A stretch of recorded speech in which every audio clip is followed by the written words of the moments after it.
would be really cool. And the reason I thought that was because I read a quote from Arthur C. Clarke, which said that a sufficiently advanced technology is indistinguishable from magic. And that's really true.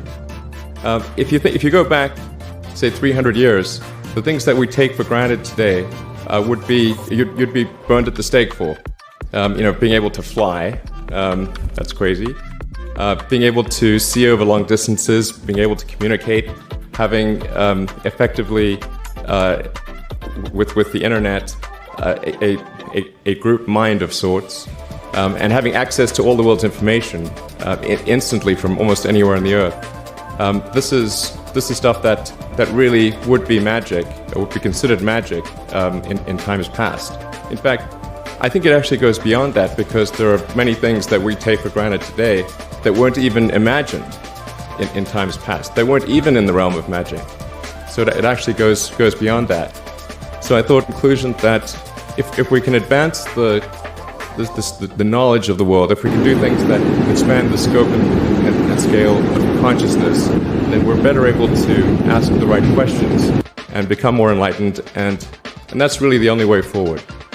So I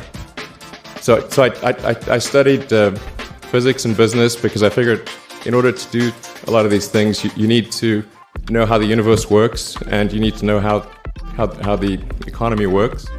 And you also need to be able to bring a lot of people together to work with you to create something, because it's very difficult to do something as an individual if it's a significant technology. And I think maybe it's helpful to say one of the things that was important there in the creation of PayPal was kind of how it started, because initially the initial thought was with PayPal was to create an agglomeration of financial services, so you have one place where all of your financial services needs would be seamlessly integrated and work smoothly. And then we had like a little feature which was to do email payments. And whenever we'd show the system off to someone, we'd show the hard part, which was the agglomeration of financial services, which was quite difficult to put together. Nobody was interested.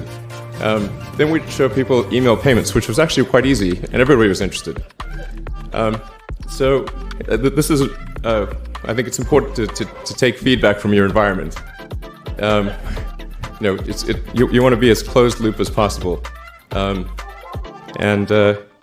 So we focused on email payments and really try to make that work, and that's what really got things to take off. But if we hadn't responded to what people said, then we probably would not have been successful.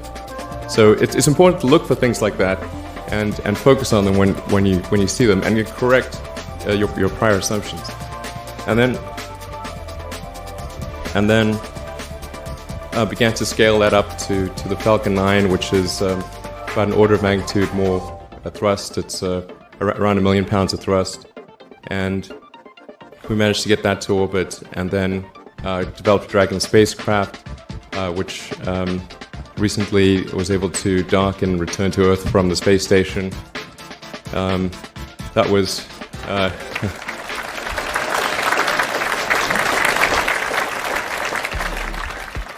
thanks. That was a white-knuckled event.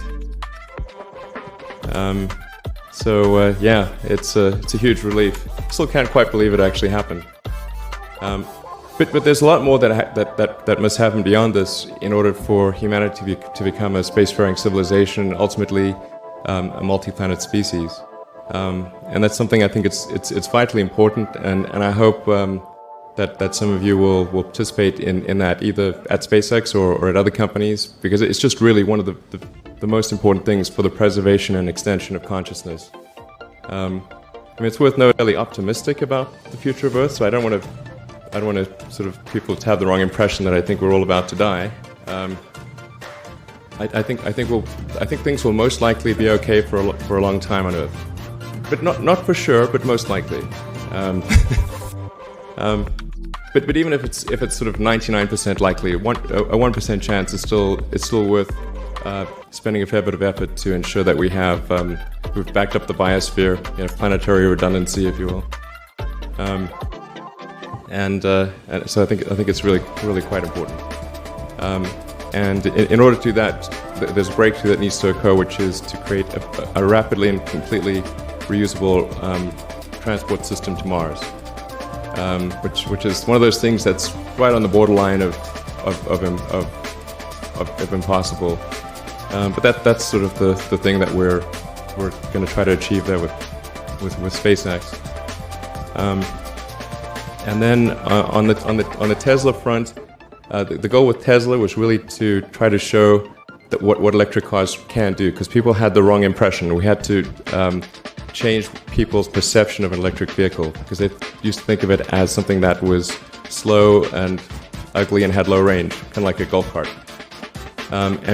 So that's why we created the Tesla Roadster, to show that you can be fast, attractive, and long range. And it's amazing how, even though you can show that something works on paper, and the calculations are very clear, until you actually have the physical object and they can drive it, it doesn't really sink in for people. And so that I think is something worth noting. If you're going to create a company, the first thing you should try to do is create a working prototype. Everything looks great on PowerPoint. you can make anything work on PowerPoint. But if you have an actual demonstration article, even if it's in primitive form, that's much more effective for convincing people. So we made the Tesla Roadster, and now we're coming out soon with the Model S, which is a 4-door sedan. Because after we made the Tesla Roadster, people said, "Oh, sure. We always knew you could make a car like that. It's an expensive car, and it's low volume, and it's small and all that. But you couldn't make a real car." Like, okay, fine, you got to make that too. So that's coming out soon. So that's the I think the where things are, and hopefully that there are some lessons to be drawn there. But I think the overarching point I want to make is that you guys are the magicians of the 21st century. Don't let anything hold you back. Imagination is the limit, and go out there and create some magic. Thank you.